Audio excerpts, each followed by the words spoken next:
कामदा एकादशी व्रत कथा। युधिष्ठिर ने पूछा, वासुदेव आपको नमस्कार है।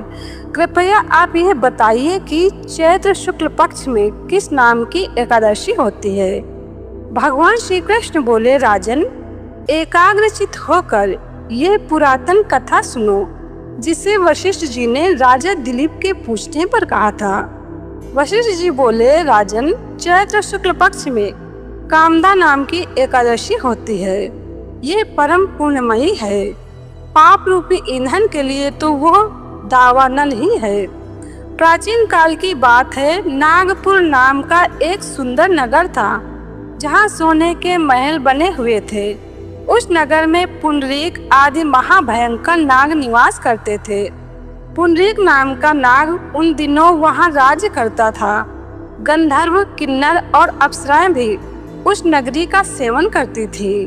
वहाँ एक श्रेष्ठ अप्सरा थी जिसका नाम ललिता था। उसके साथ ललित नाम वाला गंधर्व भी था। वे दोनों पति पत्नी के रूप में रहते थे। दोनों ही परस्पर काम से पीड़ित रहा करते थे। ललिता के हृदय में सदा पति की ही मूर्ति बसी रहती थी और ललित के हृदय में सुंदरी ललिता का नित्य निवास था।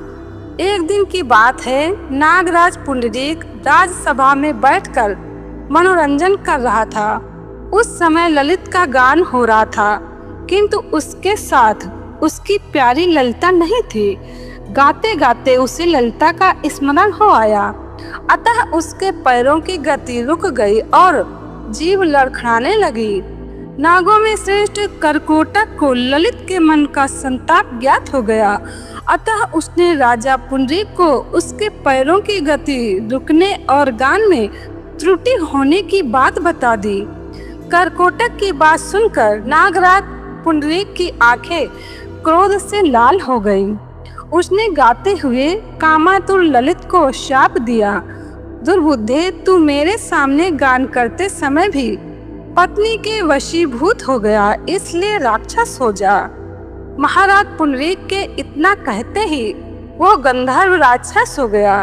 भयंकर मुख, विकराल आंखें और देखने मात्र से भय उपजाने वाला रूप, ऐसा राक्षस होकर वो कर्म का फल भोगने लगा। ललिता अपने पति की विकराल आकृति देख मन ही मन बहुत चिंतित हुई। भारी दुख से वह कष्ट पाने लगी। सोचने लगी, क्या करूं, कहाँ जाऊं, मेरे पति पाप से कष्ट पा रहे हैं। वो रोती हुई घने जंगलों में पति के पीछे पीछे घूमने लगी। वन में उसे एक सुंदर आश्रम दिखाई दिया, जहाँ एक मुनि शांत बैठे हुए थे। किसी भी प्राणों के साथ उनका वैर विरोध नहीं था। ललिता शीघ्रता के साथ वहां गई और मुनि को प्रणाम करके उनके सामने खड़ी हुई। मुनि बड़े दयालु थे। उस दुखनी को देखकर वे इस प्रकार बोले, शुभे, तुम कौन हो, कहाँ से यहाँ आए हो, मेरे सामने सच सच बताओ। ललिता ने कहा, महामुने, वीरधन्वा नाम वाले एक गंधर्व हैं। मैं उन्हीं महात्मा की पुत्री हूँ। मेरा नाम ललिता है। मेरे स्वामी अपने पाप दोष के कारण राक्षस हो गए हैं। उनकी यह अवस्था देखकर मुझे चैन नहीं है। ब्राह्मण, इस समय मेरा जो कर्तव्य हो वो बताइए। विप्रवर, जिस पुण्य के द्वारा मेरे पति राक्षस भाव से छुटकारा पा जाएं, उसका उपदेश कीजिए। ऋषि बोले, भद्रे, इस समय चैत्र मास के शुक्ल पक्ष की कामदा नामक एकादशी तिथि है, जो सब पापों को हरने वाली और उत्तम है। तुम उसी का विधि पूर्वक व्रत करो और इस व्रत का जो पुण्य हो उसे अपने स्वामी को दे डालो। पुण्य देने पर क्षण भर में ही उसके शाप का दोष दूर हो जाएगा। राजन, मुनि का यह वचन सुनकर ललिता को बड़ा हर्ष हुआ।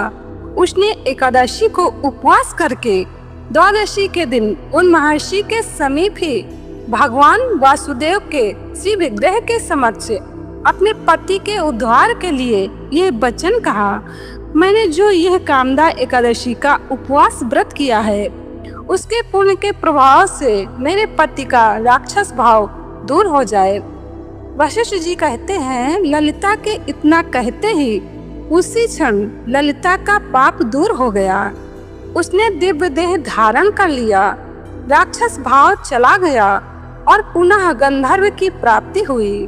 नृपश्रेष्ठ वे दोनों पति पत्नी कामदा के प्रभाव से पहले ही अपेक्षा भी अधिक दूर रूप धारण करके विमान पर आरूढ़ होकर अत्यंत शोभा पाने लगे। यह जानकर इस एकादशी के व्रत का यत्न पूर्वक पालन करना चाहिए। मैंने लोगों के हित के लिए तुम्हारे सामने इस व्रत का वर्णन किया है। कामदा एकादशी ब्रह्म हत्या आदि पापों तथा पिशाचत्व आदि दोषों का नाश करने वाली है। राजन, इसके पढ़ने और सुनने से वाजपेयी यज्ञ का फल मिलता है। बोलो श्री कृष्ण भगवान की जय।